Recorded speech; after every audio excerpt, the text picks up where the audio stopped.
पहले हम रिवीजन करेंगे जो हमने पढ़ा था कल। प्रथम स्कंद के प्रथम अध्याय के 34 श्लोक को देखा था, उसको हम थोड़ा सा देख लेते हैं। नैमिषे नमिषा क्षेत्रे ऋषिः शौनकादया सत्रम सर्गाय लूकाय सहस्त्र सममासत। तो अब हम लोग आगे उसका पुनरावृत्ति करके, पुनरावलोकन करके उसको हम फिर आज के श्लोकों में देखेंगे। नैमिषे मतलब नैमिषारण्य में सीतापुर के पास स्थान है। अनिमिष शासित क्षेत्र अर्थात भगवान विष्णु को अनिमिष कहते हैं क्योंकि उनकी पलक कभी नहीं झपकती, उनके लिए कोई अज्ञान नहीं है, वह सब कुछ जानते हैं। विष्णु क्षेत्र जो भगवान का प्रिय है। ऋषिया शौनक आदि मतलब शौनक ऋषि और उनके साथ अनेक ऋषि इकट्ठे हुए थे। सत्रम स्वर्गाय लोकाय का पहला अर्थ यह है कि पहले वो कर्मकांड में रुचि रखते थे और हजारों वर्षों का यज्ञ संपन्न किए थे स्वर्ग जाने के लिए। उसके बाद सूत गोस्वामी के पिता रोमहर्षण सूत जी के संग से स्वर्ग जाने की इच्छा के त्याग दिया और भगवान के भक्त बने। भगवान के भक्त बने मतलब भगवान के प्रति जिज्ञासा हुई, आध्यात्मिक जिज्ञासा हुई, और उसके बाद सूत गोस्वामी के संग के द्वारा वे भगवान के शुद्ध भक्त बने। ये बात है।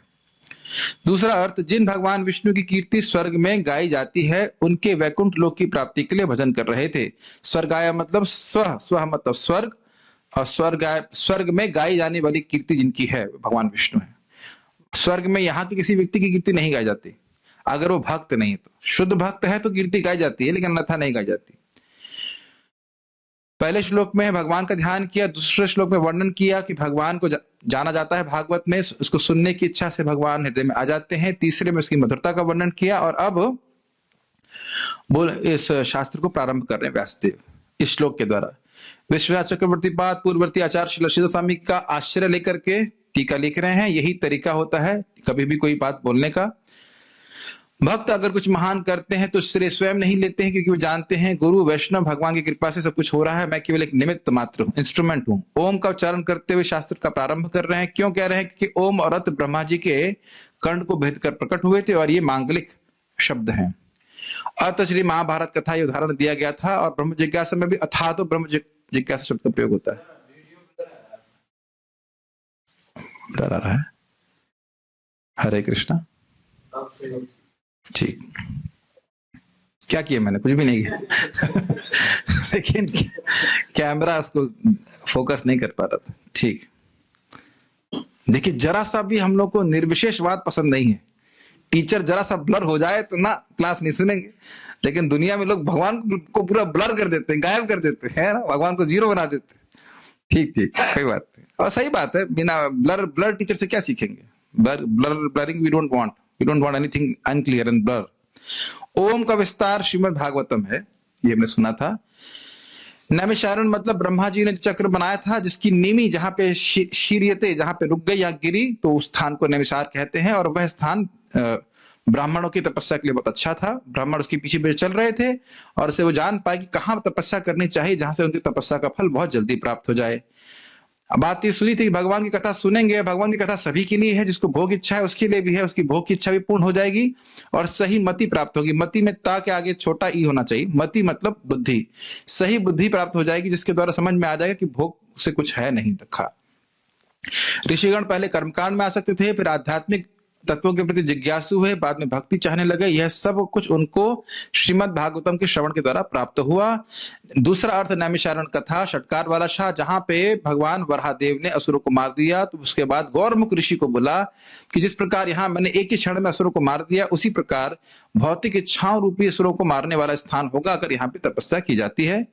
शौनक आदि ऋषि शुरुआत में सकाम कर्म के प्रति आसक्त थे, स्वर्ग जाने के लिए कर्मकांड कर रहे थे, और उसके बाद रोमहर्षण सूत का संग हुआ, उसके बाद जिज्ञासु हो गए। सूत गोस्वामी के संग के द्वारा शुद्ध भक्ति में आ गए, और उसको सूचित कर रहे हैं कि हम जो कर्मकांड कर रहे हैं उसमें कोई आश्वासन नहीं फल प्राप्त होने का, लेकिन केवल धुआं उड़ रहा है और हमारा मुंह काला हो रहा है।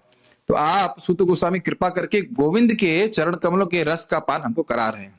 आप आयति गोविंद चरणासव था, क्या था वो, भूल रहा हूं, चरणासवम मधु करके श्लोक था। हम समझ गए कि कली आ गया है, कोई यज्ञ चलने वाला नहीं है, केवल हरि नाम और श्रीमद् भागवतम ही चलेगा। कली के मल को मथने वाली, खत्म करने वाली श्रीमद् भागवतम है, और इस कथा को वैष्णव क्षेत्र में सुनने के लिए आए थे। कर्मकांड में उनकी निष्ठा समाप्त हो गई थी, और जो मुक्ति चाहने वाले सुखदेव गोस्वामी को भी श्रीमद् भागवतम के श्लोकों ने आकर्षित किया। तो इसका अर्थ यह है कि कोई भी व्यक्ति भागवत की उपेक्षा नहीं कर सकता, सभी के लिए यह ग्रहणीय वस्तु है, आदरणीय वस्तु है। अनिमिष का अर्थ था जिनकी पल की कभी झपकती नहीं, अर्थात ज्ञान कभी लुप्त नहीं होता, उन भगवान विष्णु का क्षेत्र था ये नैमिषारण्य। और बात की प्रभुपाद जी के तात्पर्य से बात की गई थी कि यज्ञ मतलब है भगवान विष्णु को प्रसन्न करने वाले कार्य, वह हमको अपने आप ही मुक्त कर देते हैं। और उनकी प्रसन्नता के अलावा, भगवान विष्णु की प्रसन्नता के अलावा कोई भी हम कार्य करते हैं तो इस जगत में हम बंध जाते हैं। भगवान विष्णु की कीर्ति स्वर्ग में भी गाई जाती है और भगवान के भक्तों को प्रसन्न करने के लिए यह हो रहा था। शांति का स्रोत भगवान कृष्ण है, जब उनको संतुष्ट करेंगे तभी हम संतुष्ट हो पाएंगे और शांति को प्राप्त कर पाएंगे। तो वैष्णव को संतुष्ट करना और भगवान को संतुष्ट करना, ये भक्तों का आचरण होना चाहिए। अब हम लोग आज के श्लोक को देख रहे हैं। मेरे पीछे जो संस्कृत में बोल सकते हैं, प्रेम कृष्ण प्रभु कहाँ है? यस, रुद्र प्रभु आप भी तो बोल लेते ना, एक श्लोक आप बोल सकते, एक बार आप बोल सकते, एक बार बोल सकते। श्रीमद् भागवतम प्रथम स्कंद प्रथम अध्याय 5वां श्लोक। द एकदा तु मुनयः प्रातुर्हुताग्नयः सत्कृतं सूतमासीनं प्रपृच्छुरिदमादरात् एकदा तु मुनयः प्रातुर्हुताग्नयः सत्कृतं सूतमासीनं प्रपृच्छुरिदमादरात्। शब्दार्थ देखिएगा, मेरे पीछे बोलिए, रुद्र प्रभु मेरे पीछे बोलते चले जाएगा। ते वे मुनिगण एकदा एक दिन तू लेकिन मुनयः मुनिगण प्रातः काल हुत जलाकर हुतग्नयः यज्ञ की अग्नि सत्कृतम आदर समेत सूतम श्री सूत गोस्वामी को आसीनम बैठाकर पप्रच्छु पूछा इदम इस पर निम्नलिखित आदर पूर्वक। अनुवाद पढ़ते हैं। एक दिन यज्ञाग्नि जलाकर अपने प्रातःकालीन कृत्यों से निवृत्त होकर तथा श्रील सूत गोस्वामी को आदर पूर्वक आसन अर्पण करके ऋषियों ने सम्मान पूर्वक निम्नलिखित विषयों पर प्रश्न पूछे। तो कथा तो समझ में आ रही है, पहले संस्कृत के ऊपर समझ लेते हैं। त एकदा तु मुनयः, वो मुनिगण अर्थात शौनक आदि ऋषि एक समय में प्रातुर्हुताग्नया, सुबह के समय अग्नि को यज्ञ इत्यादि जो कर रहे थे उसको अग्नि को तर्पण अग्नि को संतुष्ट करके, मतलब उसमें घी इत्यादि आहुति दे करके सत्कृतम, सत्कार समझते हैं, सत्कार शब्द समझते हैं आप लोग। सत्कार का अर्थ क्या होता है? सम्मान देना, आइए बैठिए, इस प्रकार से हम बोलते हैं।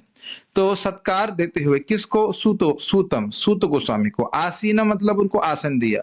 यहाँ पे आसन का मतलब समझ लेना चाहिए कि उच्च आसन दिया, ताकि सभी को वो नीचे बैठे और ऊपर आसन पे सूत गोस्वामी को दिया। प्रपृच्छुर मतलब पूछा, और किस प्रकार से पूछा? आदरात, बड़े आदर से, बड़े सम्मान से पूछा। इस पर श्रील प्रभुपाद जी बहुत सुंदर तात्पर्य देंगे। आचार्यों ने बहुत ज्यादा नहीं बोला, प्रभुपाद जी बहुत अच्छी बात बता रहे हैं इसमें, और वो हमको बहुत ध्यानपूर्वक सुननी होगी, तभी हम समझ पाएंगे कि श्रीमद् भागवत में हमें किस प्रकार से कथा में आना चाहिए, किस मनोवृत्ति से हम श्रीमद् भागवत की कथा को श्रवण करें। ठीक है।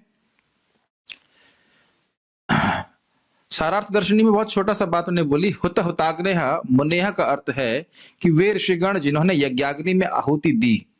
एक इंटरेस्टिंग बात है, इससे पहले कि हम श्रील प्रभुपाद जी के तात्पर्य में जाएं, यज्ञ की अग्नि को आहुति दे दी, इसका अर्थ यह है कि अब निश्चिंत होकर के कथा सुनने वाले हैं।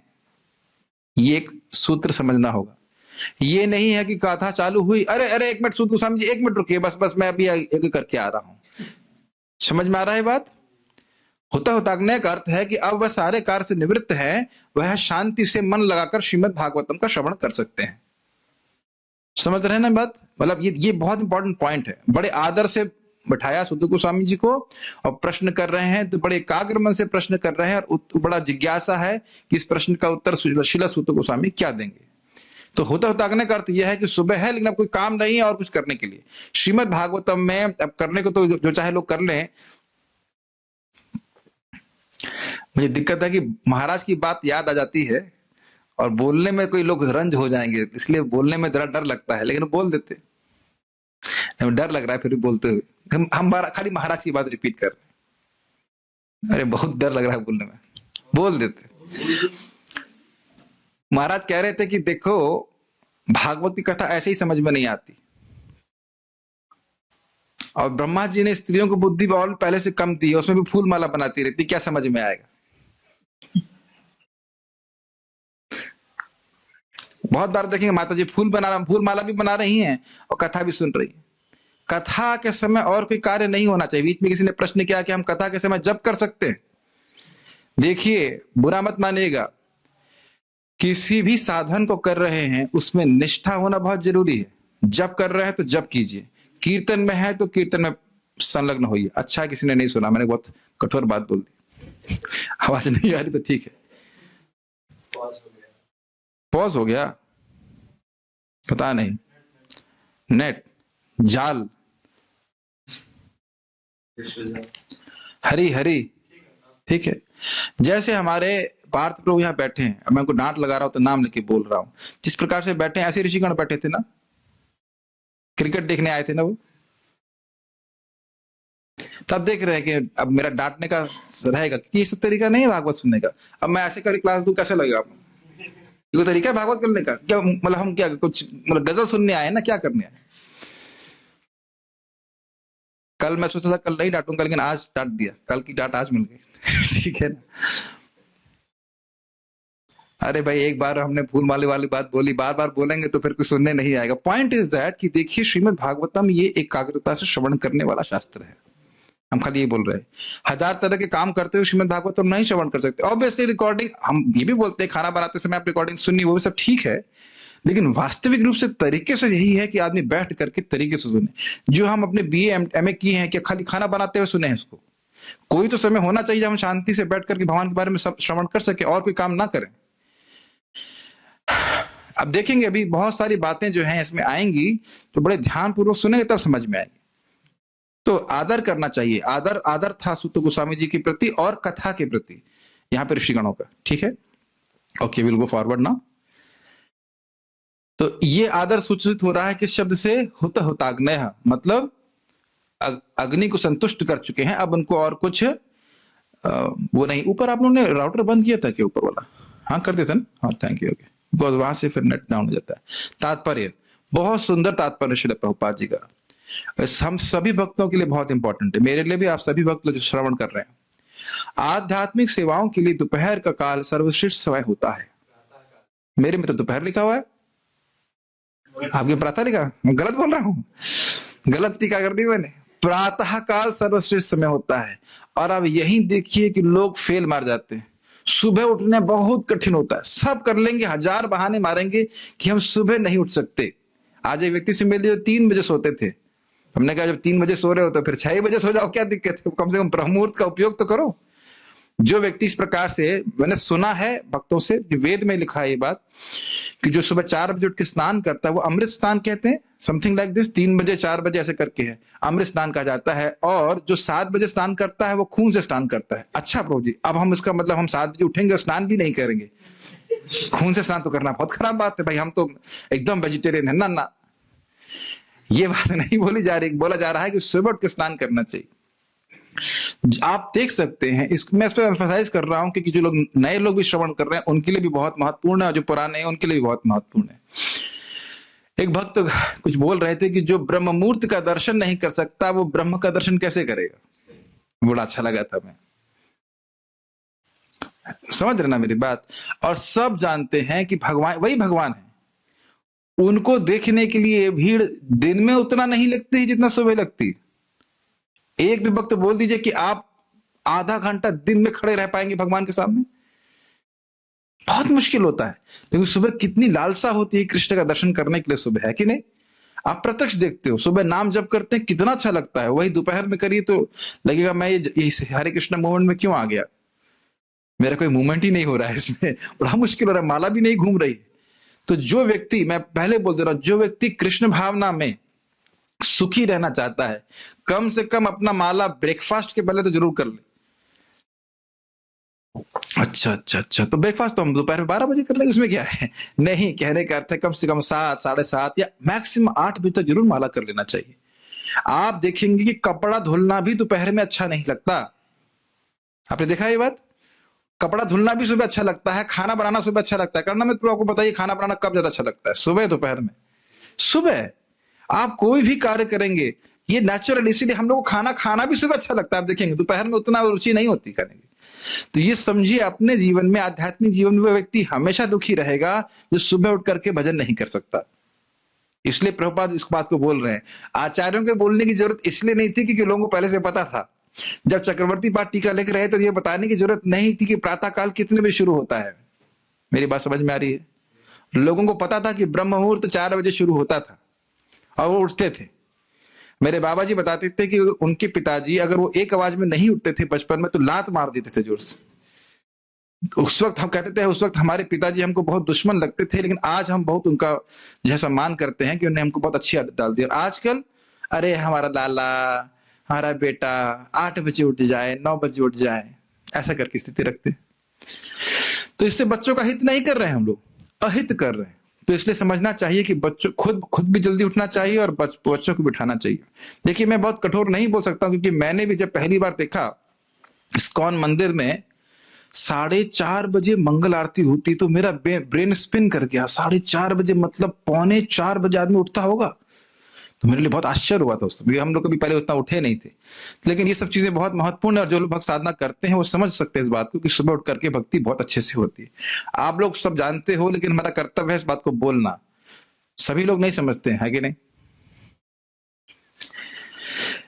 इस पे हमारे सार्वभौम प्रभु बड़ा विनोद कह रहे थे, क्या वो कोट कर रहे थे याद नहीं आ रहा, लेकिन वो विनोद में ही कह रहे थे कि बात चल रही थी तो एक भक्त ने बोला कि भगवान कलयुग में जो भी आपका नाम उच्चारण करे वो आपके पास पहुंच जाए। भगवान का ठीक है।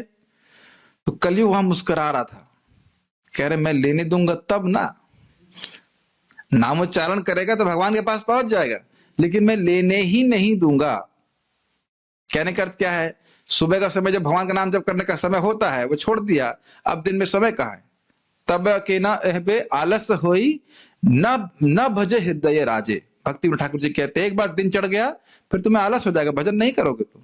तो ये हमें पहली लाइन ही अपने जीवन में अप्लाई करने, खाली श्रवण नहीं करना है, अपने जीवन को परिवर्तित करने के लिए हमें सोचना होगा कि हम किस प्रकार से वो जल्दी उठ करके भगवान की भक्ति करें। ठीक है?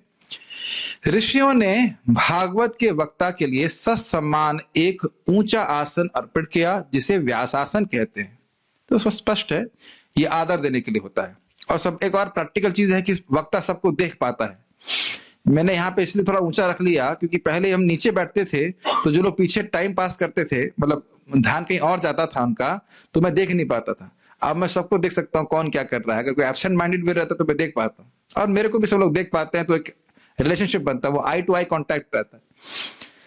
श्री व्यासदेव समस्त मनुष्यों के मूल आध्यात्मिक उपदेष्टा हैं। अन्य सारे उपदेशक उनके प्रतिनिधि माने जाते हैं। प्रतिनिधि वही है जो श्री व्यासदेव के दृष्टिकोण को सही सही प्रस्तुत कर सके। ये समझना मुश्किल बात नहीं। मान लीजिए मैं एक बिजनेसमैन हूं, मैंने कहा कि ये B2B रेट, बिजनेस टू बिजनेस रेट, थोक का रेट है 100 रुपया और कस्टमर को देना है 150 रुपए में। बहुत सिंपल शब्दों में बता रहा हूं, बिल्कुल समझ में आ जाएगा। अब मैंने कहा पार्थ मेरे रिप्रेजेंटेटिव हैं, पार्थ आप जाकर कोई व्यक्ति आता है तो उसे बोल देना कि भाई B2B रेट है 100 रुपए और B2C रेट है 150 रुपए। अब अगर इसका आपने चेंज कर दिया तो क्या आप मेरे प्रतिनिधि हुए? Does it make sense? बहुत सिंपल लैंग्वेज में समझा रहा हूं। Does it make sense? अच्छा चलिए एक और एग्जांपल समझ लीजिए। जो लोग फिजिक्स पढ़े हैं वो F=ma पढ़े हैं, तो वो जान रहे हैं कि जो मेरे टीचर F=ma पढ़ा रहे हैं यही न्यूटन ने बताया था, वैज्ञानिक जो थे वो, क्योंकि वही बताया था। बहुत सिंपल सी बात है। अब ये सिंपल सी बात भागवतम पे लोग अप्लाई नहीं करते। क्यों? बहुत अच्छा महाराज बोल रहे थे, यस्याम वै श्रूयमाणायाम भक्ति परम पुरुषे कृष्णे परम पुरुषे भक्तिर उत्पद्यते पुंसम शोक मोह भयापह। श्रीमद् भागवतम को सुनना चालू किया है तो भगवान कृष्ण में जो परम पुरुष हैं उनमें भक्ति उत्पन्न हो जाती है, जिसके द्वारा शोक मोह और भय नष्ट होता है। इसकी व्याख्या हम नहीं कर रहे, बस इतना बात बोलना चाहता हूं कि श्रीमद् भागवतम से भगवान कृष्ण परम पुरुष में ही वही मतलब निश्चित ही भक्ति होती है। यह श्रीमद् भागवतम का कंक्लूजन है। ये समझ में आ रहा है? अब अगर कोई व्यक्ति भागवत का सप्ताह कर रहा है, यह भागवत का प्रवचन कर रहा है और इसके विरुद्ध बोल रहा है कि नहीं तुम किसी की भी पूजा करो, तो क्या वह व्यासदेव का प्रतिनिधि है? एकदम मेरे ख्याल से समझ में आ रही होगी बात। भागवत क्या कह रही है? भागवत श्रवण करने से किस में भक्ति होती है? भगवान कृष्ण में। और कोई बोल रहा है नहीं शिव जी की भक्ति करो, या तुम इंद्र की भक्ति करो, या इसकी भक्ति करो, उसकी भक्ति करो, कोई दिक्कत नहीं है, और कह रहा है कि मैं भागवत सप्ताह बोल रहा हूं, तो क्या वो व्यासदेव का प्रतिनिधि है? जैसे अगर हम F = ma² कर देते हैं तो वह व्यक्ति न्यूटन का प्रतिनिधि बिल्कुल नहीं। बात बहुत सिंपल है लेकिन बहुत गंभीर है। क्या भगवान व्यासदेव जो पहले श्लोक में ध्यान कर रहे हैं वो किसी निर्विशेष ब्रह्म का ध्यान कर रहे हैं? परम सत्य धीमहि में परम सत्य कौन थे? श्रीनाथ जी प्रभु, भगवान कृष्ण कर रहे हैं कि नहीं? तो व्यासदेव ध्यान कर रहे हैं भगवान कृष्ण का, और ये लोग जो व्यासासन में बैठे हुए तथा कहते तो वो किसका ध्यान करवा रहे हैं? निर्विशेष का। तो लोगों को बड़ा धोखा दिया जा रहा है, इसको समझना चाहिए। ठीक है, तो व्यासदेव का दृष्टिकोण भगवान श्री कृष्ण को स्थापित करना है। श्री व्यासदेव ने भागवत का संदेश श्रील सुखदेव गोस्वामी को प्रदान किया और श्री सूत गोस्वामी ने उनसे यानी श्री सुखदेव गोस्वामी से इसे सुना। एक रोचक बात यह है कि जब सुखदेव गोस्वामी परीक्षित महाराज को कथा सुना रहे थे तो सूत गोस्वामी को बिल्कुल पास में बिठाए। वो खुद सूत गोस्वामी आगे बोलेंगे, मैं स्मरण करता हूं शायद 12वें स्कंद में। तो क्यों? क्योंकि सुखदेव गोस्वामी जानते थे कि आगे जाकर सूत गोस्वामी ही इस कथा को नैमिषारण्य के ऋषि को बोलेंगे। अब वह कैसे जानते थे? सर्वज्ञ है, उसमें कोई दिक्कत नहीं है, सारी शक्तियां सुखदेव गोस्वामी के पास हैं। एक इससे पहले कि मैं भूल जाऊं, एक प्रश्न आया था बीच में कि सुखदेव गोस्वामी को ही श्रीमद् भागवतम व्यासदेव जी ने क्यों दी? एक प्रश्न आया था, आपको याद है बीच में? उसका उत्तर हम नहीं किए, तो उत्तर मुझे मिल गया। निवृत्तः निरतः, निवृत्ति निरतः। सुखदेव गोस्वामी का एक गुण आएगा प्रथम स्कंद में ही कि वह निवृत्ति निरत है, मतलब उनका मन भौतिक वस्तुओं में कभी जाता ही नहीं था। निवृत्ति निरत समझते हैं? जैसे हमारा मन भगवान में लगता ही नहीं है, ऐसे समझ लीजिए कि उनका मन कभी भगवान से हटता ही नहीं था। वो भगवान के शुद्ध भक्त थे और कुछ भी नहीं बोलते थे, किसी भी चीज में उनका मति नहीं थी। तो ऐसा ही व्यक्ति श्रीमद् भागवतम को ग्रहण कर सकता है। जैसे अभी आपने के मन में मान लो अमरनाथ प्रभु चल रहा है बिजनेस फॉर एग्जाम्पल, या आज हमें डिवोटी किचन में क्या सप्लाई लानी, ये करना है वो करना है, हम सबको सेवा करनी पड़ती है। तो क्या श्रीमद् भागवतम में उस समय हमारी मति लगेगी? नहीं लगती ना। इसीलिए आप लोग के लिए मैं शाम को क्लास करता हूं, सारा खाना पक गया, आप लोग भी सारी अग्नि को आहुति देख करके भागवत सुनने बैठे है कि नहीं? सुबह से शाम तक आप लोग अग्नि में आहुति देते रहते ना किचन में, तो आहुति देख करके आप शांति से कथा सुन रहे हैं। नहीं तो सुबह तो बड़ी टेंशन रहती है, ये बनाना है वो बनाना है, ये करना वैसे करना है। समझ रहे हैं? ये पॉइंट अच्छा आ गया। होता अग्नय, 2 ऋषि तो बैठे हैं अग्नि आहुति दे करके। तो हम खाली बात ये कर रहे थे कि क्यों निवृत्ति निरत था, वो पूरी तरह भोग से विरत व्यक्ति थे।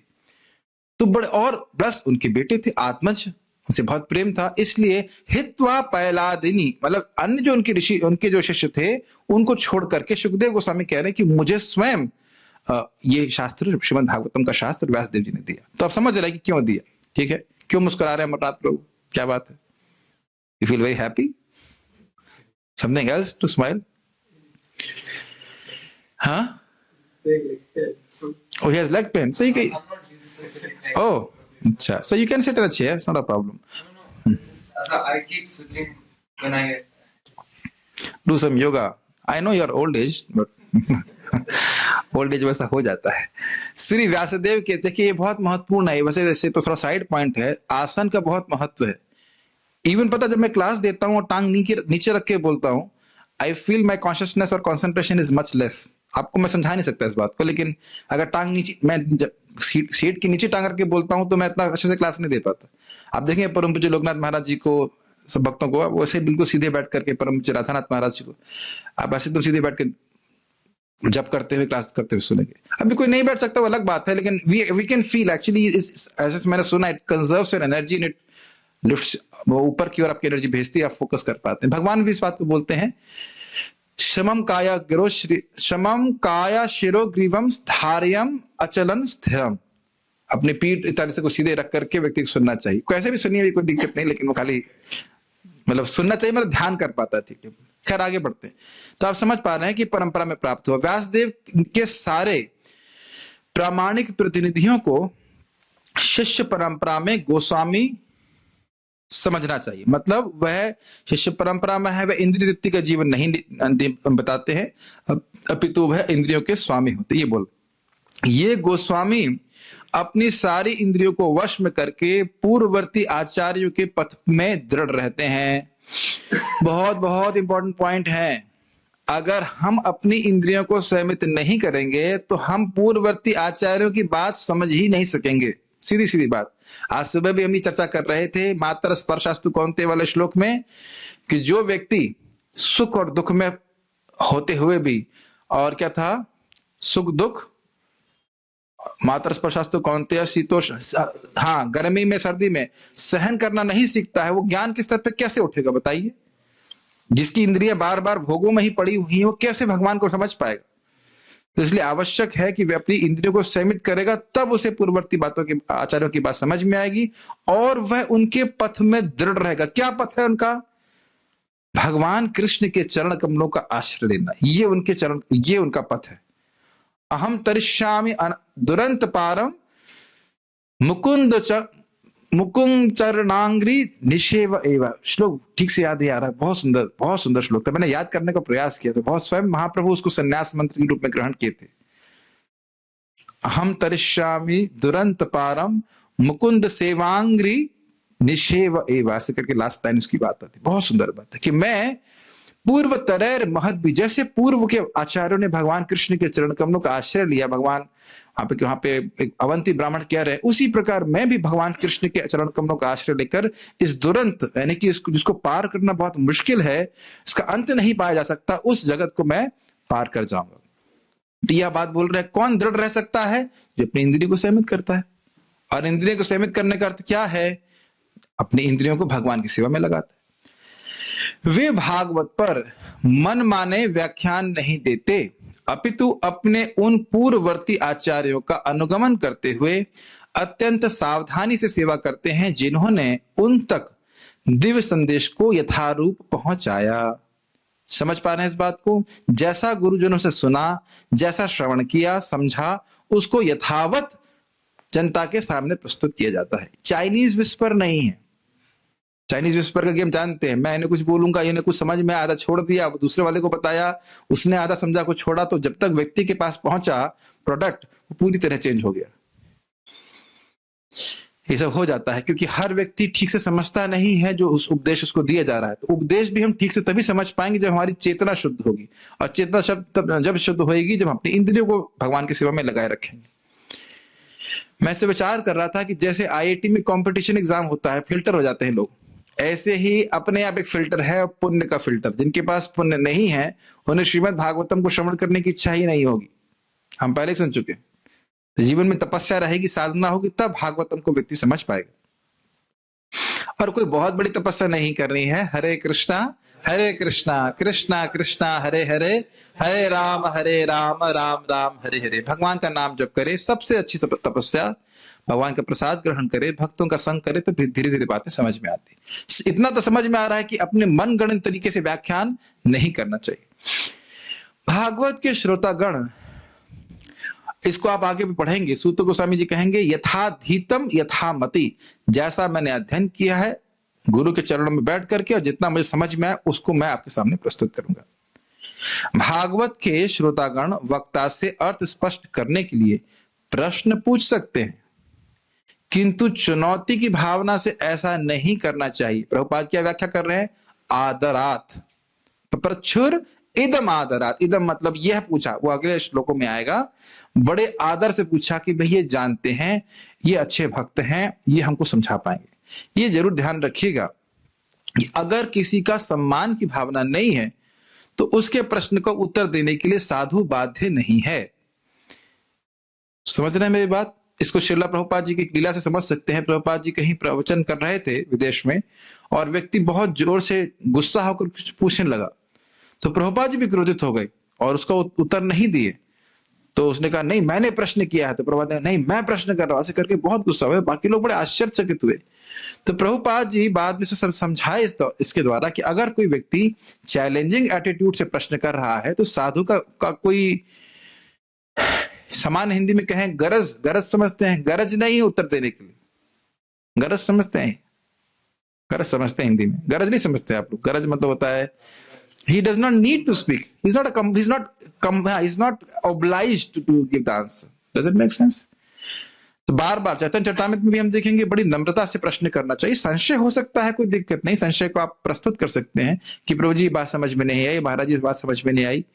लेकिन मुझे याद है एक बार मैं बलराम हॉल में क्लास दे रहा था, एक व्यक्ति एकदम क्लास के लास्ट में आया और मैं कुछ कर्म योग या कर्म के बारे में बात कर रहा था और एकदम हाथ खड़ा करके कुछ बोलने चालू कर दिया उसने।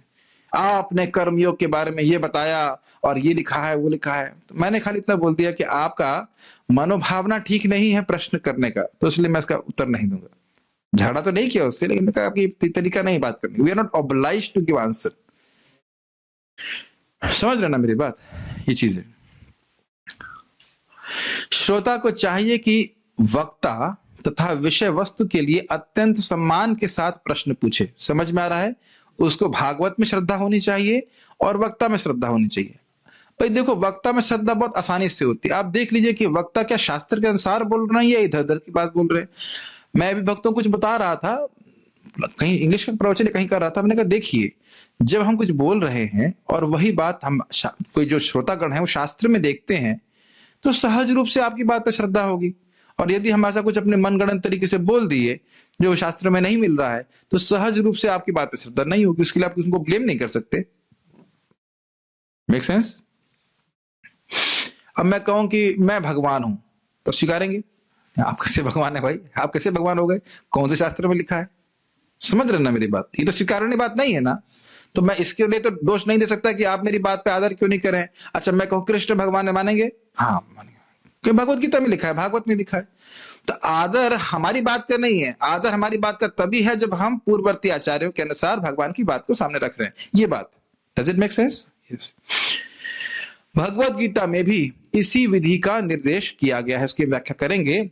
एक बात जरूर ध्यान रखिएगा, कभी अपने प्रवचनों में आई गेस शब्द मत यूज कीजिएगा। आई गेस ब्रह्मा जी ऐसे हुए होंगे, आपके गेस की क्या वैल्यू है?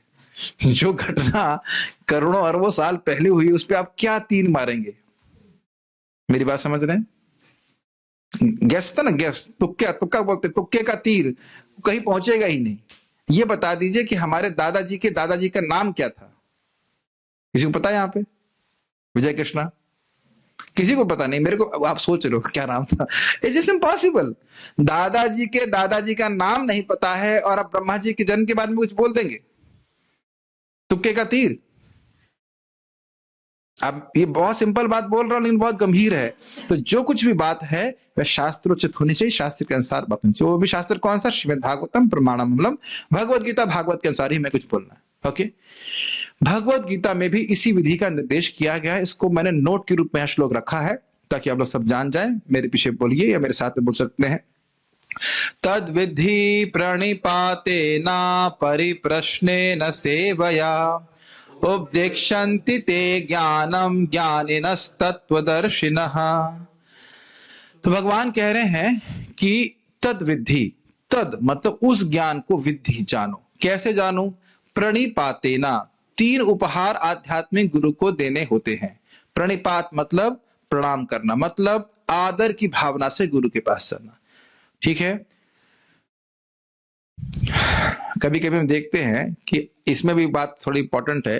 लोग क्लास में आते हैं, एक हाथ से प्रणाम करते हैं, ये अपराध होता है। तुलसी जी को एक हाथ से प्रणाम करते हैं, कभी कभी भगवान को भी एक हाथ से प्रणाम करते हैं, एक अपराध है। एक हाथ में मोबाइल रहता है या मोबाइल पर रहते बात करते रहते उधर इधर आपको प्रणाम भी करना है। आपने देखा कभी ऐसे? देखा है कभी आपको? भक्त प्रणाम कर रहा है आपको, एक तरफ मोबाइल से बात कर रहा है, दूसरी तरफ आपको प्रणाम कर रहा है। एक बार में एक काम कर लो ना, सोचता है ना दोनों काम कर लें, मोबाइल पे बात भी कर ले और वांछा कल्पतरू भी कर ले। यही दिखाता मिस्टेक। ये कोई तरीका नहीं है। क्या शौनक आदि ऋषि ऐसा कर रहे हैं? प्रणाम कर रहे हैं, अरे भाई वो अग्नि अग्नि बुझाओगे नहीं, बुझी कि नहीं, अग्नि में लकड़ी आहुति हुई कि नहीं ना, एकदम निश्चिंत होकर के फिर बड़े आदर पूर्वक प्रणाम करके उनसे कथा सुन रहे हैं। परिप्रश्ने ना, फालतू प्रश्न नहीं करते, आध्यात्मिक प्रश्न कर रहे हैं। मुझे याद है, ये तो हमारे सामने ही घटना है। परम पूज्य राधा गोविंद महाराज जी प्रवचन कर रहे थे, एक बुढ़ी माता भी मर गई। वो अंत में महाराज बोले प्रश्न है? तो बोले महाराज जी हमारा एक प्रश्न है। महाराज ने दिया, हमारा एक पर्स था, हम मंदिर गए थे, हमारा पर्स चोरी हो गया। महाराज क्या, हमारा पर्स चोरी हो गया तो हम क्या करेंगे? अब बताइए इसका भागवत से क्या संबंध है?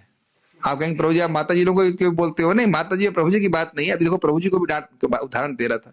ये कोई प्रश्न भागवत के कथाकार से पूछना चाहिए, ये कोई पूछने वाली बात है? तो इसलिए परिप्रश्न न मतलब कैसे मैं आध्यात्मिकता में प्रगति कर सकता हूं, ये प्रश्न करना चाहिए।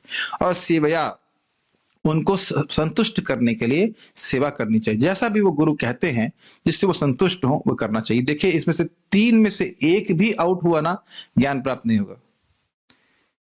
कौन बोल रहा है? भगवान स्वयं।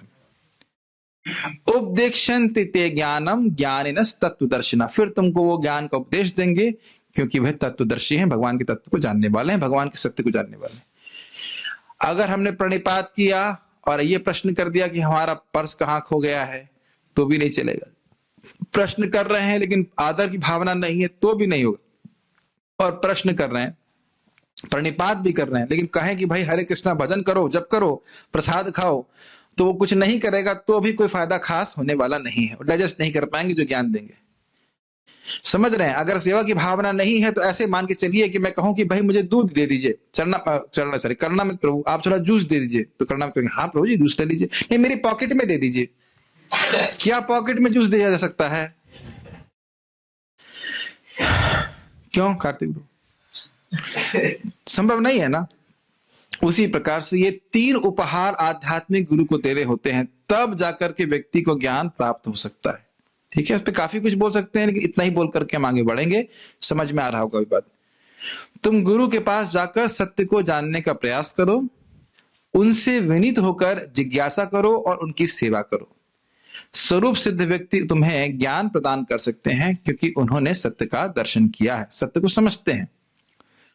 एक बात और इसमें कहने की हम समझ रहे हैं कि खुद की जिज्ञासा जरूर होनी चाहिए भगवान के बारे में जानने की। ये बहुत इंपॉर्टेंट बात है। और अगर नहीं है तो कम से कम भक्तों के संग में आकर थोड़ी जिज्ञासा व्यक्ति को जागृत करनी चाहिए। मैं एक और पॉइंट कहना हाँ, मैं ये कहना चाह रहा था, कुछ लोग कहते हैं हम गुरु स्वीकार नहीं करेंगे, हमारे गुरु कृष्ण है।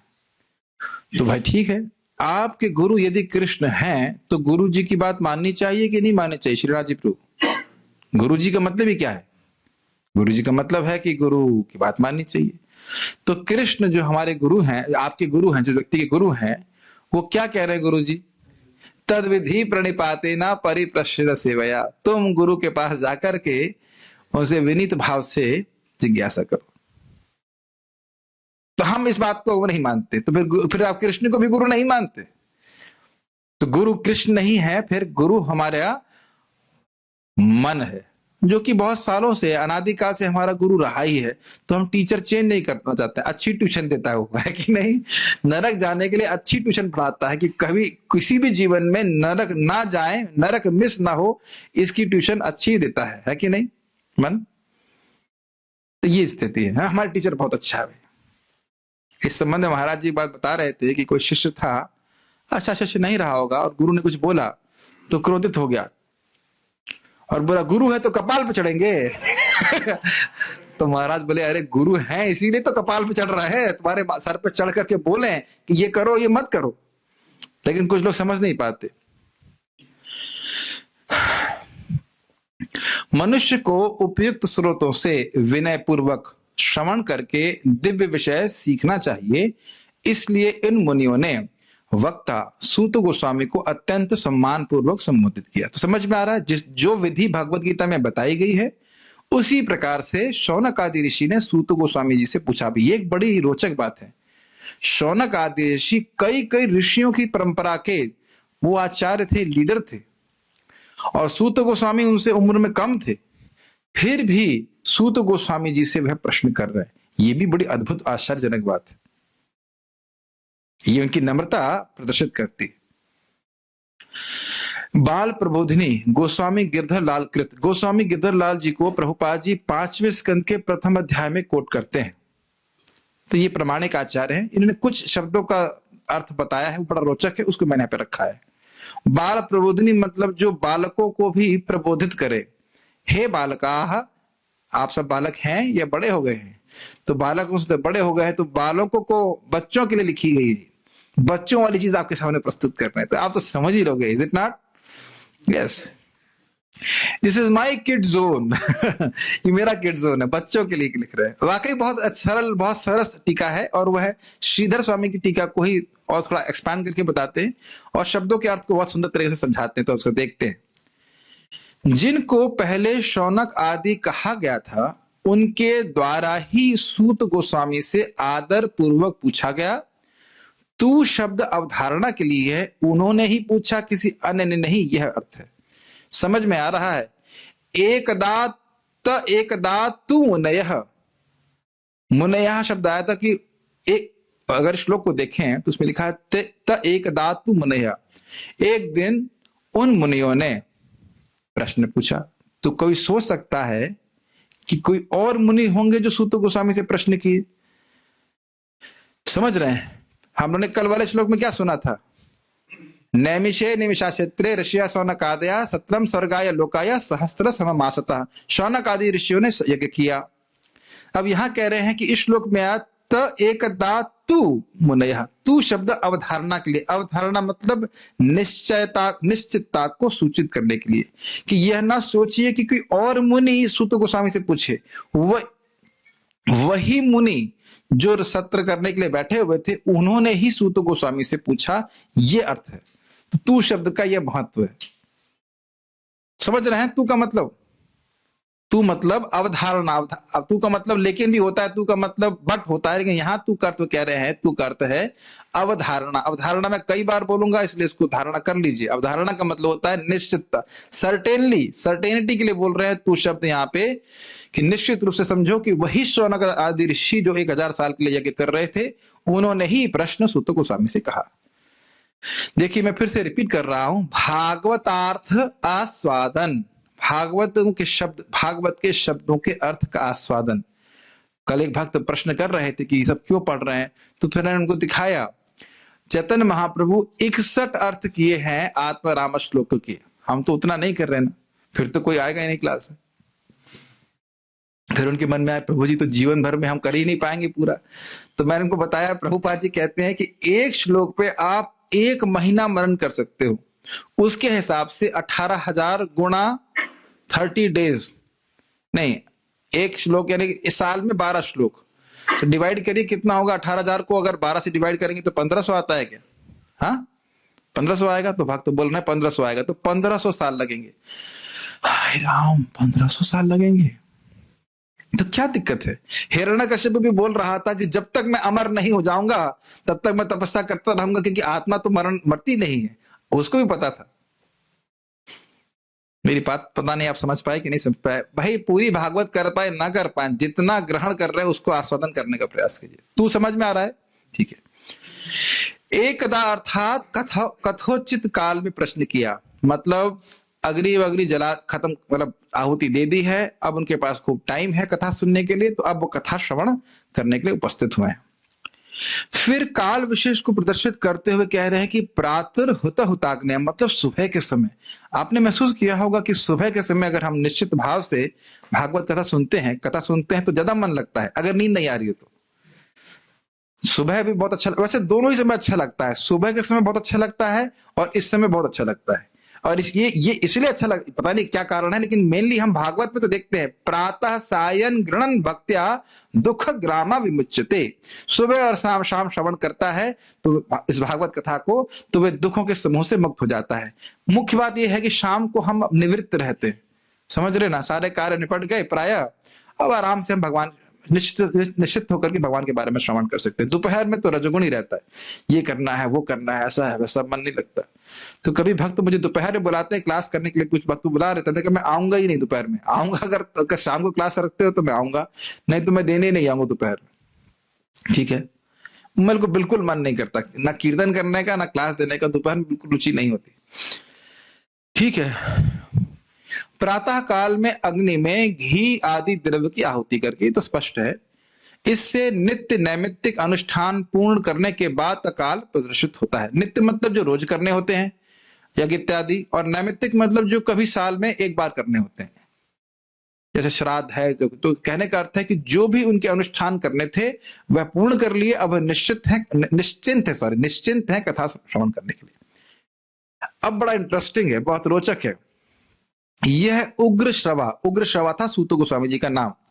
तो सूत गोस्वामी जी, सूत है मतलब उनके पिता हैं क्षत्रिय और मां है ब्राह्मण। तो ये ब्राह्मण कुल में जन्मे नहीं थे। अब जरा देखिए, यह उग्र श्रवा नामक सूत गोस्वामी हमारे प्रश्नों के उत्तर जानते हैं, यह उनको कैसे पता चला? तो यदि यह आशंका हो तो कह रहे हैं मुनया, श्लोक समझ रहे हैं ना, ता एक दातु मुनयः। तो कोई प्रश्न कर सकता है कि अब जरा जाइए देखिए कितना बारीकी से, बारीकी मतलब बारीकी उर्दू आ गया, कैसे बोलेंगे हिंदी में इसको, कितना सूक्ष्मता से विचार किए हैं। 88,000 ऋषि हैं, जरा जाइए उसमें प्रवेश कीजिए, आ जाइए, कल नमस्कारण चलते, अभी चलते हैं नमस्कारण। 88,000 लोग हैं, और उनको कैसे पता चला जो हम इतने महत्वपूर्ण प्रश्न करने वाले हैं उसका उत्तर सूत गोस्वामी जानते हैं? उन्हें कैसे मालूम चला? किसी को भी वो सुन सकते थे। तो कह रहे हैं मुनया। मुनया अर्थात इस शब्द से उनका मोनित्व अर्थात सर्वज्ञता सूचित होती है। वो सब कुछ जानते हैं, कौन व्यक्ति कहां पहुंचा हुआ है, कितने पहुंचे हुए हैं। वो बोलते हैं कि आप जहां पहुंचे हो वहां पहले ही पहुंचे हुए हैं, कुछ ऐसे मुनि होते हैं, लेकिन उस प्रकार के मुनि नहीं थे, वो वाकई मुनि थे, वो वाकई जानते थे। इस कारण से सूत गोस्वामी को उन्होंने श्रवण किया, और इसको आगे वे बताएंगे भी कि हम जानते हैं कि आपका शास्त्र का ज्ञान बहुत है। मान लीजिए for example, I hope Parth will not be offended, but Parth कल भागवतम क्लास किसको देना चाहिए सुबह का? मैं जानबूझकर आपसे पूछ रहा हूं, मुझे पता है इसका उत्तर आपको नहीं पता है, बट जस्ट फॉर, अगर पूछूं भागवतम क्लास किसको देना चाहिए मंदिर में? Some senior devotee, that is a general answer, but which senior devotee you can answer, not a problem. अगर मैं भी पहले दिन आता, मुझसे पूछते भागवतम क्लास किसको देनी चाहिए, तो मैं भी किसको देनी चाहिए, क्या कैसे जानूंगा मैं, बताइए। आप समझ रहे ना मेरी बात? तो या मान लीजिए कोई छोटा बच्चा है, उसे नर्सरी का बच्चा है, उससे पूछा जाए भाई तुम्हें एबीसीडी कौन टीचर पढ़ाए बताओ, कुछ नहीं बता सकता, इज इट नॉट? उसको निर्धारण करने वाले ऊपर के जो लोग होते हैं वो जानते। तो यहां दिखाता है कि शौनक आदि ऋषि जानते हैं किससे उनको श्रीमद् भागवतम श्रवण करना चाहिए। तो ये शब्द क्या किससे सूचित हो रहा है? मुनया शब्द से। मननशील है, वो सर्वज्ञ है, वो सब जानते हैं कि उन्हें श्रवण किससे करना चाहिए। अच्छा चलो, वह तो जानते हैं, फिर भी सूत गोस्वामी के हीनत्व के कारण कथा योग्य स्थान पर बैठना संभव नहीं था। मतलब उनका जन्म जो था वो हीन था, ब्राह्मण कुल में नहीं था, तो वह शायद संकोच करते कि भी हमसे कथा बोलने के लिए बोल रहे हैं, हम तो कथा कहेंगे नहीं, हमारा शायद सम्मान नहीं करेंगे ये लोग, ऐसा हो सकता है। और वे उदासीन होकर उठकर चले जाने चाहिए थे, मतलब उनको कथा नहीं कहनी चाहिए थी। तो किस प्रकार उनका कथन संभव हुआ? तो इस शंका का निवारण करने के लिए कह रहे हैं सत्कृतम सूतम आसीनम, अर्थात बड़े सम्मान के साथ उनको आसन दिया। समझ में आ रहा है? कोई अगर मान ले सोचे भाई सूत गोस्वामी तो ब्राह्मण है नहीं और बाकी सारे ब्राह्मण हैं, ब्राह्मण लोग सूत से सुनेंगे, तो सूत गोस्वामी तो बड़ा संकोच करेंगे, हम नहीं बोल सकते कथा आप लोगों के सामने, तो नहीं बोलेंगे। उदासीन मतलब, उदासीन का मतलब होता है न्यूट्रल। न्यूट्रल लोग, हम कथा नहीं कह सकते, हम जा रहे, हम अपने को योग्य नहीं मानते तो जा रहे हैं। तो ना, इतने सत्कार के संग, इतने सम्मान के संग शौनक आदि ऋषियों ने उसको बोला कि उन्हें कथा कही, तो उसको सूचित करने के लिए कह रहे हैं क्या? सत्कृतम सूतमासीनम। समझ में आ रहा है? एक एक शब्द पे कितना विचार किया है। मुनियों की आज्ञा से उनको बिठाकर ब्रह्मासन देकर के उनका सत्कार किया गया, यह अर्थ है। ब्रह्मासन मतलब जो ब्राह्मण का स्थान है, ब्रह्मा जी का स्थान नहीं। ब्रह्मासन मतलब ब्राह्मण का स्थान, जहां से वह ऊंचा उच्च स्थान पर बैठ कर कथा कहे, वैसा स्थान दिया। आप लोग थक गए या एक श्लोक और देख सकते हैं? कुछ हाँ और ना नहीं आ रहा है तो मैं, इंग्लिश में कहते हैं silence is a symptom of, क्या कहा जाता है, हाँ मतलब हाँ सहमति का सूचक है। तो आप चुप हैं, इसका मतलब आप लोग श्रवण करना चाहते हैं, तभी तो चुप है, नहीं तो सब लोग बोल रहे होते हैं कि नहीं हम भी बोलेंगे हम भी बोलेंगे। तो एक श्लोक हम जरूर देखेंगे जिसमें वह अब सूत गोस्वामी के प्रति श्रद्धा को सूचित कर रहे हैं कि सूत गोस्वामी के गुण क्या है। फिर हम आगे 3 श्लोक हैं, 6, 7 और 8। तो छठा श्लोक हम देखेंगे, फिर 7 और 8 हम भगवान ने चाहा तो कल देखेंगे। मेरे पीछे बोलिए। ऋषयाऊचुः त्वया खलु पुराणानि इतिहासानि चानघ आख्यातान्यप्यधीतानि धर्मशास्त्राणि यान्युत। ऋषयाऊचुः त्वया खलु पुराणानि इतिहासानि चानघ आख्यातान्यप्यधीतानि धर्मशास्त्राणि यान्युत। तो ये 3 बातें प्रश्न नहीं है, यह दिखा रहे हैं कि उनका आदर क्यों किया, यह सूचित कर, आदर किस प्रकार किया ये बता रहे हैं। आदर एक तो हुआ कि बैठा के किया, उसके बाद क्या मीठे शब्द, आदर पूर्वक शब्द उन्होंने बोले, ये है वो इन 3 श्लोकों में हम देख रहे हैं, 6, 7, 8। तो उनके गुणों को हम आज सुनना शुरू करेंगे। किनके गुण है? सूत गोस्वामी।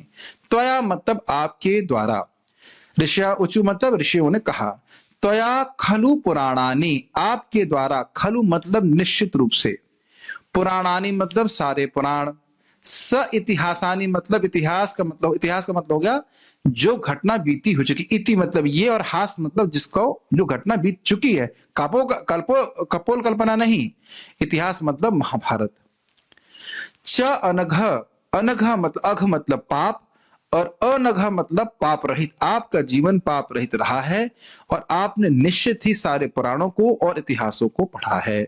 हमारा विश्वास है कि आप शास्त्रों को जानते हैं, क्योंकि पहला प्रश्न क्या है कि परम श्रेय क्या है, कैसे मालूम चलेगा? शास्त्र पढ़ करके। सारे शास्त्र पढ़े हैं, मतलब सारे शास्त्रों में जो निचोड़ है कि इस परम श्रेय क्या है वह आप जानते हो, क्योंकि आपने सारे शास्त्र पढ़े हैं।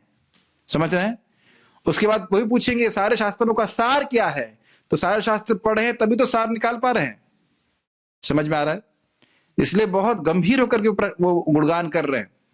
अच्छा, अब जो श्लोक बोल रहे हैं बहुत सुंदर है। कह रहे आख्यातानि अपि अधीतानि। अधीतानि का मतलब आपने उनका अध्ययन किया है, और आख्यातानि मतलब उनका आपने व्याख्यान भी किया है। आख्यातानि अपि अधीतानि, पढ़ा तो है ही और साथ साथ इसका व्याख्यान भी किया है। अब इसमें क्या रहस्य है? रहस्य यह है कि अगर आप स्वयं, हम सब लोग का अनुभव है कि जो हम प्रवचन देते हैं, अगर खुद पढ़ते हैं तो ठीक है, पढ़ते हैं समझ में आता है, उतनी गंभीरता से नहीं पढ़ते। आपने देखा ना, परम पूज्य वृंदावन चंद्र महाराज बोल रहे थे, हम पढ़े थे लेकिन अब अपने लिए पढ़ना तो अलग होता है, लेकिन जब हम पढ़ाने के लिए दूसरे को बोले तो देखा, अरे ये तो बहुत महत्वपूर्ण है। आपने महसूस किया इस बात को? एक भक्त बता रहे थे कि उनको भगवद गीता का दूसरे अध्याय के 40वें श्लोक पे कुछ बोलना था, तो 2-3 घंटे लगे प्रवचन को तैयार करने में। क्या 2-3 घंटा हम एक श्लोक पढ़ते हैं ऐसे कभी? इसीलिए भक्तों, व्याख्या करने से सबसे अधिक लाभ जो है व्याख्या करने वाले को ही होता है। आपकी जो अंडरस्टैंडिंग है भागवत की या किसी भी शास्त्र की, बहुत अधिक बढ़ जाती है। बहुत महत्वपूर्ण शिक्षा है, इसको बहुत कान खोल के सुनिएगा। प्रभुपाद बहुत ब्रिलियंट परपट दे रहे हैं, हमारा सारा ज्ञान नष्ट होगा उससे। हमें समझ में आएगा कि भागवतम समझ में कैसे आएगी। तो पढ़ना जरूरी है, लेकिन व्याख्यान करना बहुत और भी महत्वपूर्ण है। तब आप देखेंगे अरे बात सारी समझ में नहीं आई थी। जब पढ़ाने बैठेंगे तब देखेंगे अरे ये बात तो समझ में नहीं आई थी। क्या आपने अध्ययन किया? तो कह रहे हैं धर्म शास्त्राणि यानि उत, जितने भी धर्म शास्त्र हैं उनको भी, उता का अर्थ यहाँ पे अपि में आया है कि मतलब आपने पुराण सारे पढ़े, इतिहास पढ़े और जो धर्मशास्त्र इत्यादि हैं उनको भी आपने पढ़ा है, मतलब हमारा आपकी विद्वता में कोई संशय नहीं है। ठीक। त्वया खलु पुराणानि सेतिहासानि चानघ आख्यातान्यपिधीतानि धर्मशास्त्राणि यानी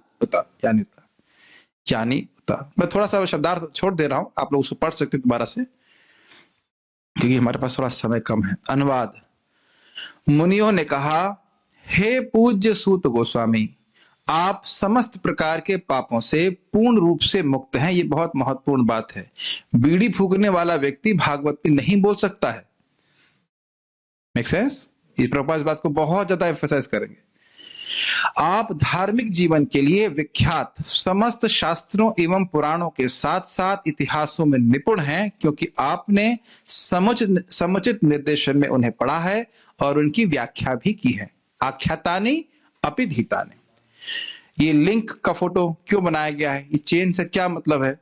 किसी को याद है चेन का मतलब क्या है? Yes, what is the connection with the previous shlokas, या आगे की श्लोकों में? श्लोक क्रमांक 1.1.6 to 8 में, 6, 7, 8 में ऋषिगण श्रील सूत गोस्वामी का गुणगान कर रहे हैं। आपने क्या कभी देखा है कि जब हम किसी वक्ता को बुलाते हैं तो हम लोग बड़ा गुणगान करते हैं, महाराज जी ने ये सेवा किया, महाराज जी ने ये किया, ये प्रवचन करते हैं। इसी प्रकार से गुणगान करते हैं तो श्रोताओं की श्रद्धा उन वक्ता में होती है। तात्पर्य, गोस्वामी या श्री व्यासदेव के प्रामाणिक प्रतिनिधि को समस्त पापों से मुक्त होना चाहिए। कलयुग के 4 प्रमुख पाप हैं। स्त्रियों के साथ अवैध संबंध, मतलब शादी के अनुसार संबंध हो सकता है लेकिन शादी के बाहर संबंध नहीं होना चाहिए, और वह भी केवल संतान उत्पत्ति के लिए, और ब्रह्मचारियों का तो कोई संबंध का प्रश्न ही नहीं। पशुवध, मादक द्रव्य सेवन तथा सभी प्रकार की द्यूत क्रीड़ा। कभी कभी लोग सोच सकते हैं कि प्रभुपाद जी ने अपने मन से ये 4 चीजें लिखी हैं। मुझसे कई बार लोगों ने प्रश्न किया तो हमने कहा ना, ऐसा नहीं है। भागवत में ही आप आगे जाकर देखने वाले हो कि इन 4 जगहों पे कलयुग का निवास होता है, और अगर से कोई व्यक्ति बचता है तो कलयुग से वो आसानी से बच सकता है। किसी गोस्वामी को व्यासासन पर बैठने का तभी साहस करना चाहिए जब वह इन सभी पापों से मुक्त हो। श्रील प्रभुपाद जी एक जगह अन्यत्र कहते हैं कि जो व्यक्ति 16 माला का हरे कृष्ण मंत्र का जप कर रहा है और 4 नियमों का पालन कर रहा है, वह कहीं भी प्रवचन करेगा तो उसके प्रवचन का प्रभाव लोगों पर होगा। और इसीलिए लोग इस्कॉन के भक्तों से डरते हैं, क्योंकि प्रवचन का प्रभाव होता है।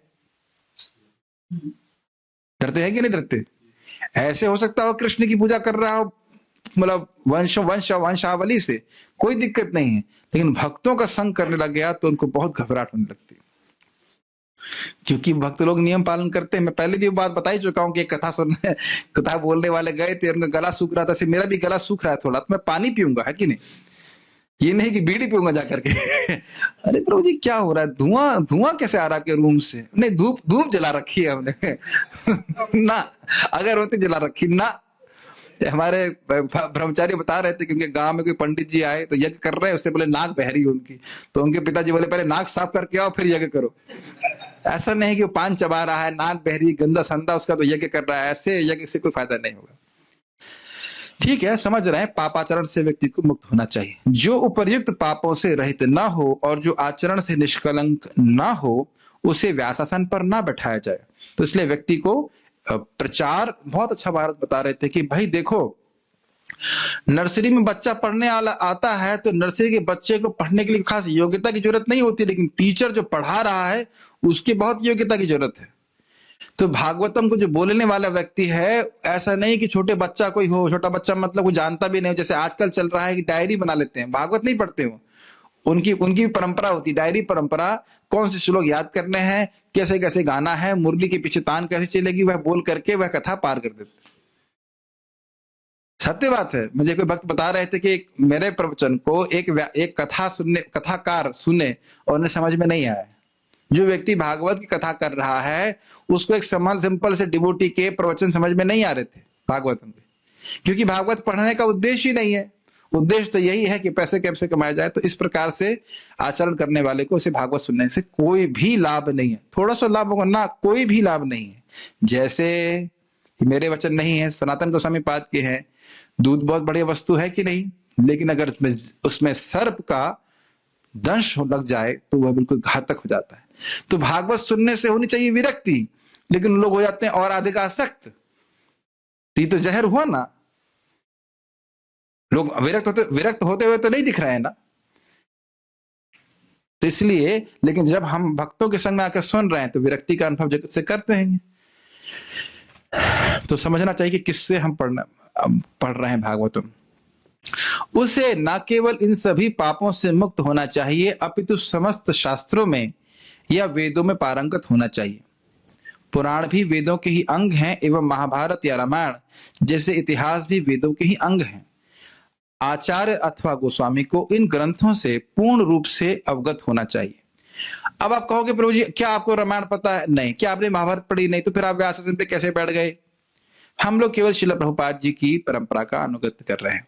प्रभुपाद जी बोले श्रीमद् भागवतम को पढ़ो और उसी के अनुसार प्रवचन करो। जो कुछ भी प्रश्न किया जाएगा, उत्तर दिया जाएगा, वो भागवत के आधार पर किया जाएगा। कि सारा सार हमने पढ़ा था ना। और दूसरा व्यासदेव जी स्वयं आज्ञा दे रहे किम वा परैश्वरः, और शास्त्र पढ़ने की क्या आवश्यकता है? भागवत जो सार रूपी हमारे सामने प्रस्तुत हो गया, यही समझ लीजिए।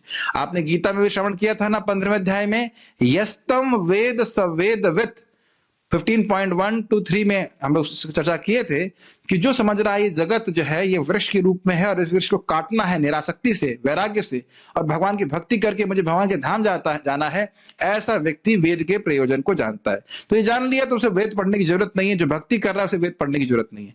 केवल श्रीमद् भगवद गीता भागवतम अपने आप में पर्याप्त है। प्रभुपाद अन्यत्र जगह भी कहे हैं Bhagavad Gita, Bhagavatam, nectar of devotion, और एक और बुक था ईशोपनिषद, नेक्टर ऑफ स्ट्रक्चर उपदेशर में ऐसा कोई ग्रंथ था। चौथा, यहाँ ये 4 पर्याप्त हैं व्यक्ति को कृष्ण भावना की फिलॉसफी को समझने के लिए। तो हम लोग उसी का श्रीमद् भगवद गीता, श्रीमद् भागवतम, श्रीमद् भागवतम तो कोई छोटा ग्रंथ नहीं है, वो तो अपने आप में पूरा ग्रंथ हो गया, लेकिन प्रभुपाद ऐसे रख रहे हैं उसको श्रीमद् भगवद गीता, भागवतम, भक्ति साम्य सिंधु और उपदेशामृत, जहां तक मैं समझ रहा हूँ, या ईशोपनिषद, दोनों चारों में से कोई एक था, एक चौथा भूल रहा हूं मैं। इसको पढ़ करके व्यक्ति पूर्ण रूप से भगवान कृष्ण भावना की फिलॉसफी को समझ सकता है। अब जो मैंने येलो में लिखा है उसको क्यों लिखा है उसको समझने का प्रयास कीजिए। उनको पढ़ने की अपेक्षा उनका श्रवण तथा उनकी व्याख्या यानी कीर्तन अधिक महत्वपूर्ण है। केवल श्रवण तथा व्याख्या द्वारा शास्त्रों के ज्ञान को आत्मसात किया जा सकता है। श्रवण का अर्थ है सुनना तथा कीर्तन का अर्थ है समझाना या कहना। तो देखिए ये क्यों बोल रहे हैं, ये बहुत महत्वपूर्ण है, इसलिए मैंने इसको येलो में रखा है। पहली बात, अगर मैं पढ़ रहा हूं तो मैं कितना समझूंगा? जितनी मेरी समझावट है।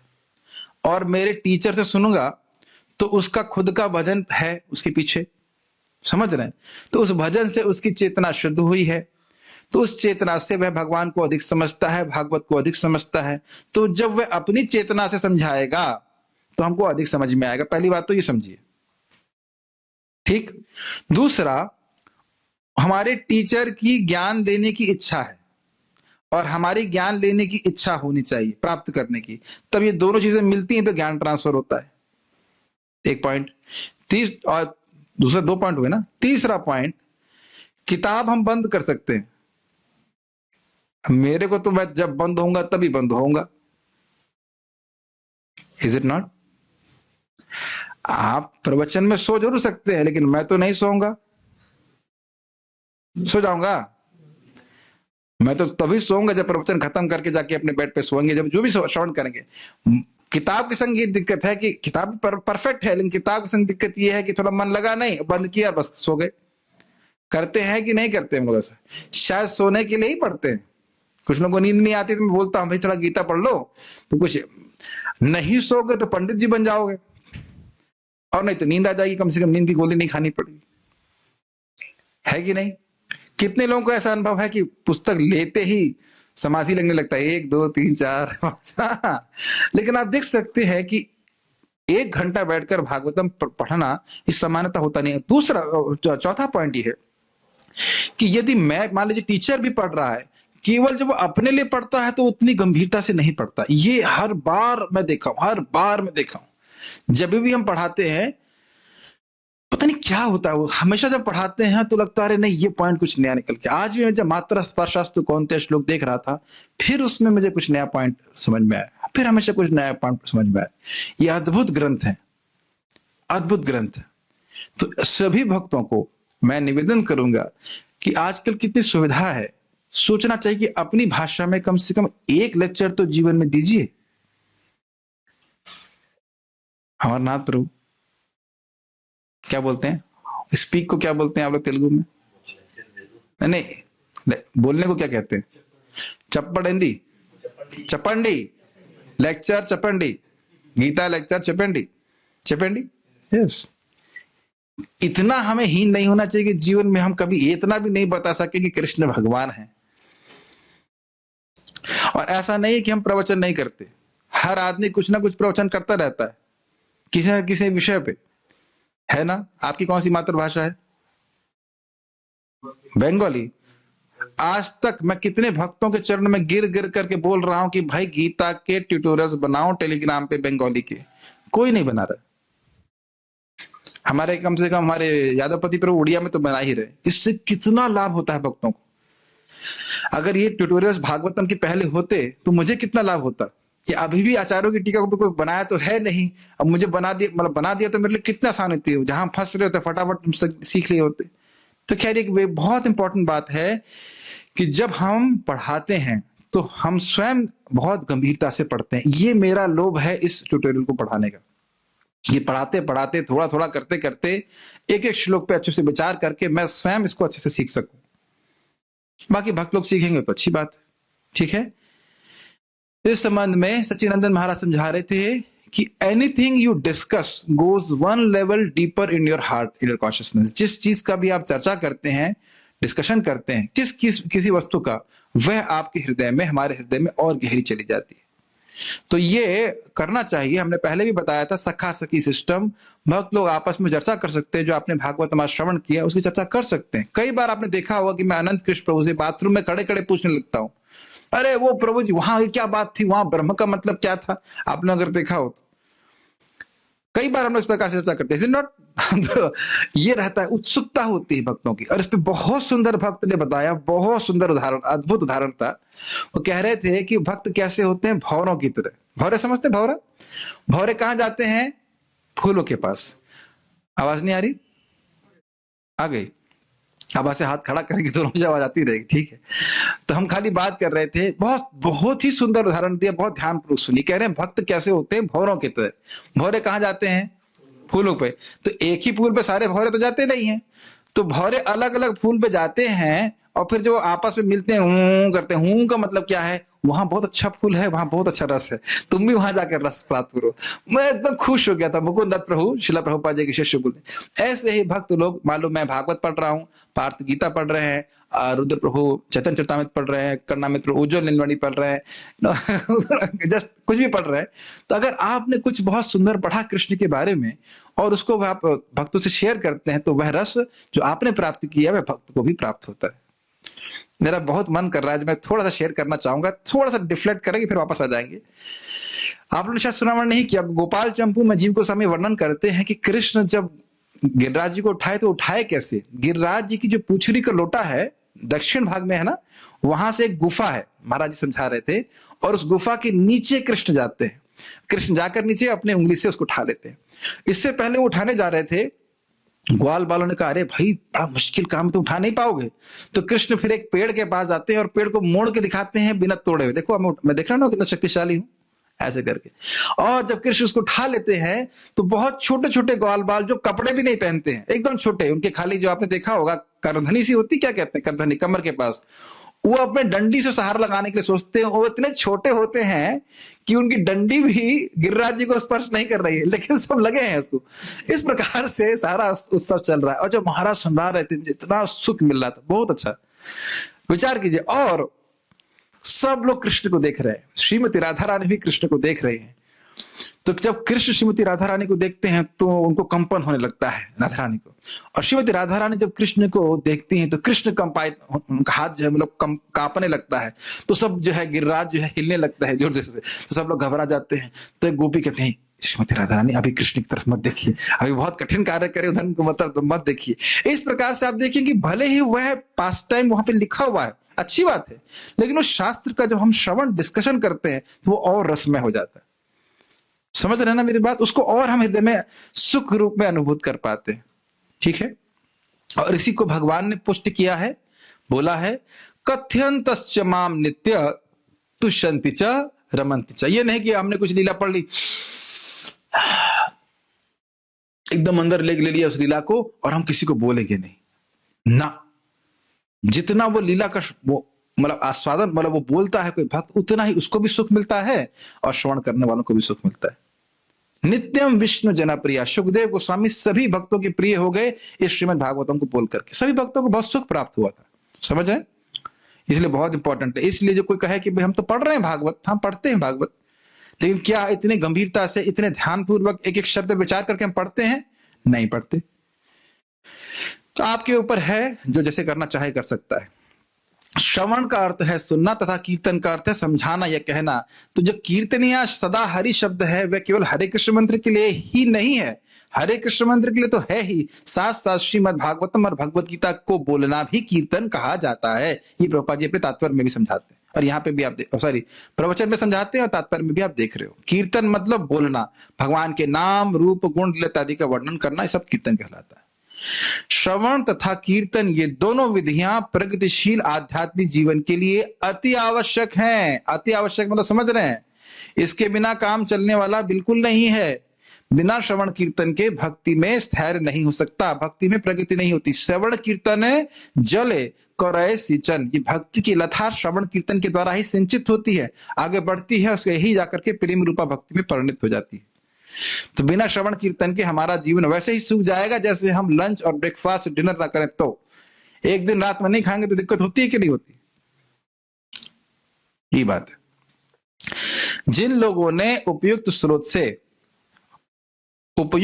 से विनय पूर्वक श्रवण करके दिव्य ज्ञान को भली भांति समझ लिया है, वे ही इस विषय को विषय की समुचित व्याख्या कर सकते हैं।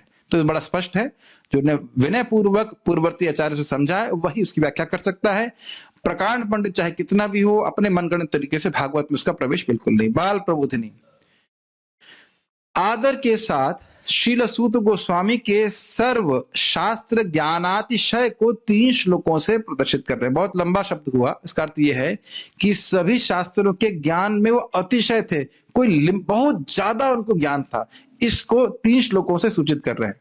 इस श्लोक में क्या बोल रहे हैं? सारे शास्त्र पढ़े हैं, सारे पुराण पढ़े हैं, सारे इतिहास पढ़े हैं, पढ़े भी हैं और व्याख्यान भी किया, इसलिए आप ठीक ठीक जानते हो उनके मर्म को। खलु शब्द निश्चय के अर्थ में है। देखिए कितना सुंदर ने व्याख्या की है।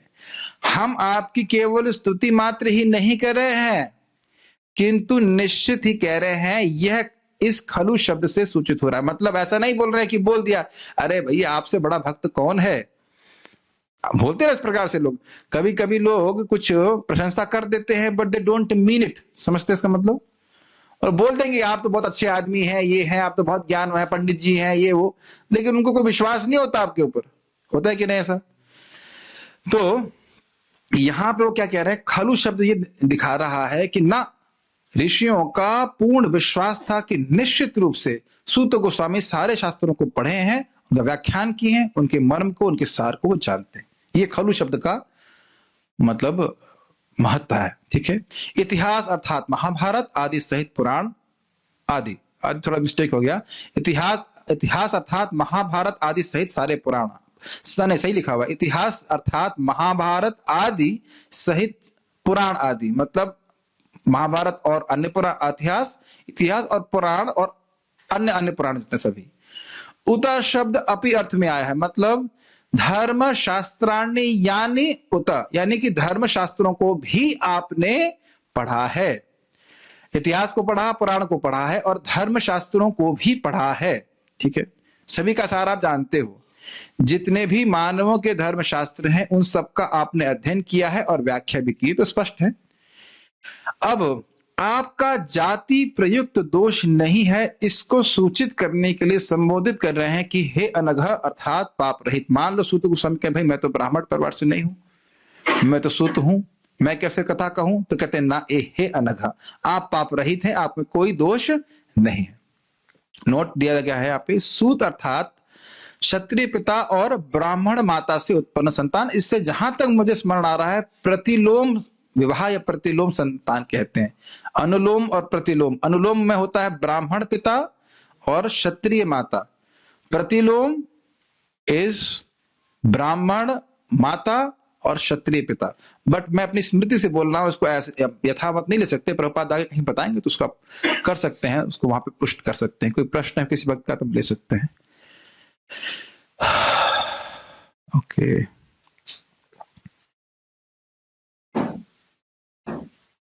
ये फूल माला पे बहुत प्रश्न आए। अरे भाई ठीक है, ब्रह्म मुहूर्त में इंसान करता तो भी उस पर खून से स्नान करने का नियम लगना, स्नान करता है तो भी उस पर खून से स्नान करने का नियम लगना होता है। अरे शुभ कृष्ण दास टू एवरीवन, ये मैंने कैसे मैसेज कर दिया?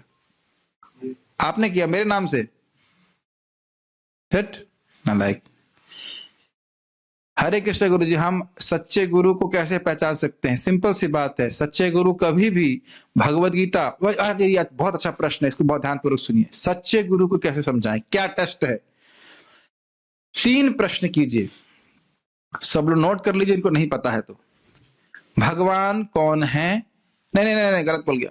मैं कौन हूं, भगवान कौन है, और भगवान से मेरा क्या संबंध है, और भगवान से उस संबंध को मैं कैसे जागृत कर सकता हूं। 4 प्रश्न बोल लीजिए, इससे दूध का दूध और पानी का पानी हो जाएगा। मैं कौन हूं, उत्तर भी सुन लीजिए, कहीं का कोई पता होना चाहिए ना उत्तर क्या आना चाहिए, कि प्रश्न करोगे उत्तर कोई बता देगा तो फिर दिक्कत हो जाएगी। मैं कौन हूं, तुम वही हो।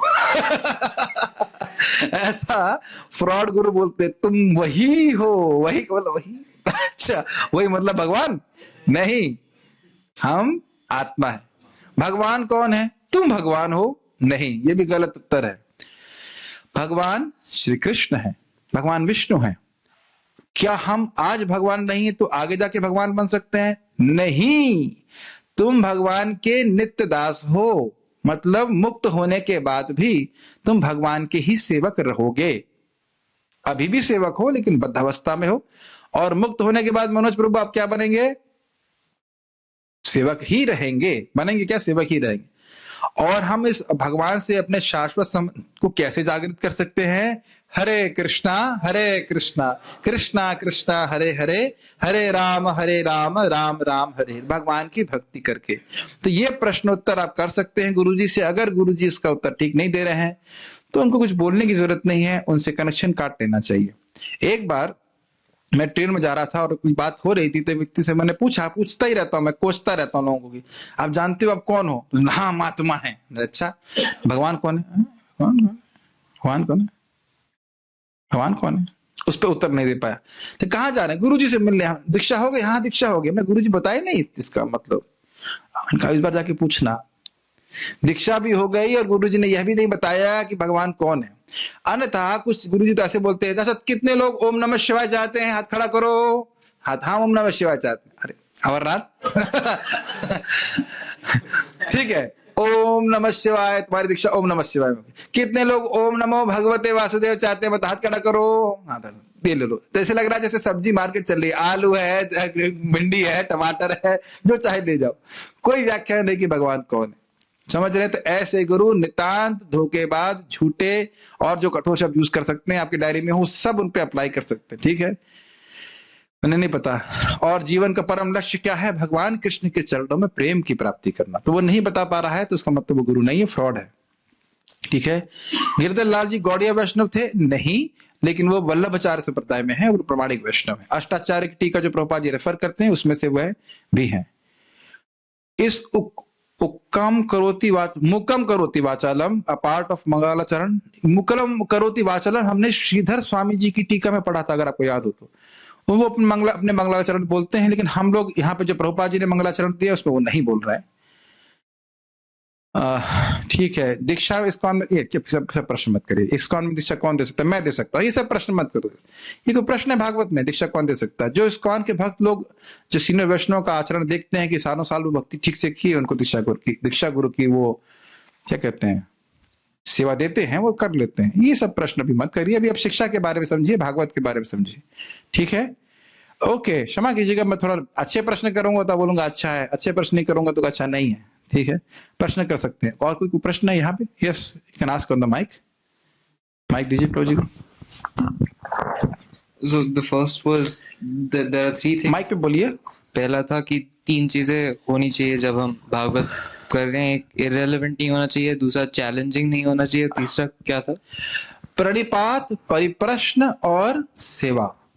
वो सब नम्रता की भावना होनी चाहिए, प्रश्न प्रासंगिक होना चाहिए, भक्ति के संबंध में होना चाहिए, और सेवा की भावना होनी चाहिए।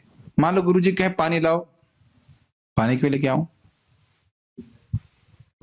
देखिए कि सेवा काम नहीं है। अब इस पर ज्यादा बोलूंगा तो बहुत गंभीर बात हो जाएगी, ना समझिए। सेवा एक काम नहीं होता है। काम हम बाहर करते हैं, अनिच्छा से करते हैं। सेवा हम अपने सेव्य को संतुष्ट करने की भावना से करते हैं। जब ये समझ में आएगा तब हमको समझ पाएंगे सेवा क्या है। जैसे अब मैं कुछ ज्यादा नेगेटिव नहीं बोलना चाहता हूं, लेकिन पॉइंट यही है, जिसकी हम सेवा कर रहे हैं उसको सुखी करें, ये भावना है सेवा की। काम तो हम कर ही देते हैं। Does it make sense?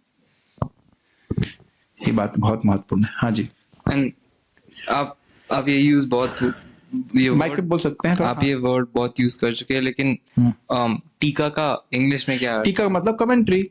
अच्छा, ओके, और कोई प्रश्न है?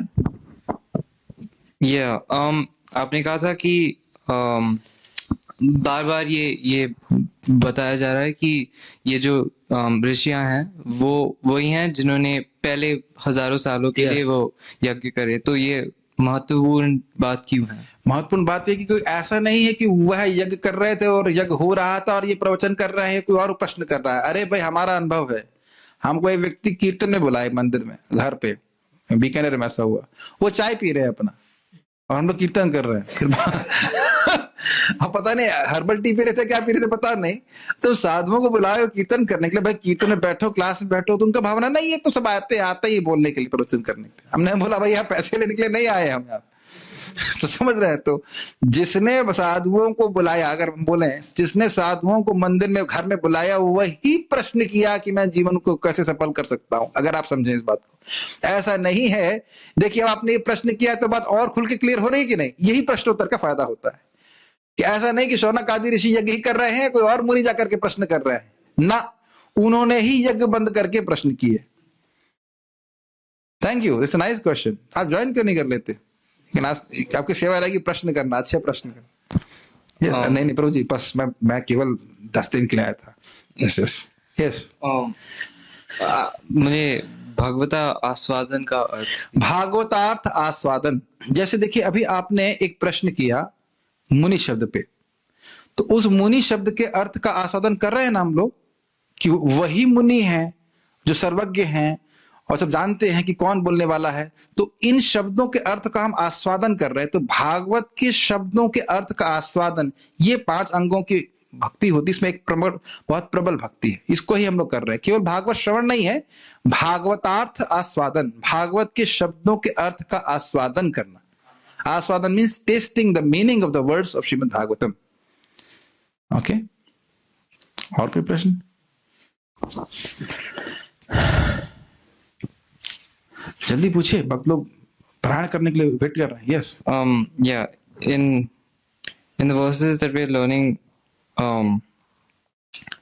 okay, no, that was a note. कोई बात नहीं, All संतुष्ट है? ठीक है, बहुत बहुत धन्यवाद। हम लोग अब पारायण करेंगे। प्रभु जी, आज तो आप छोड़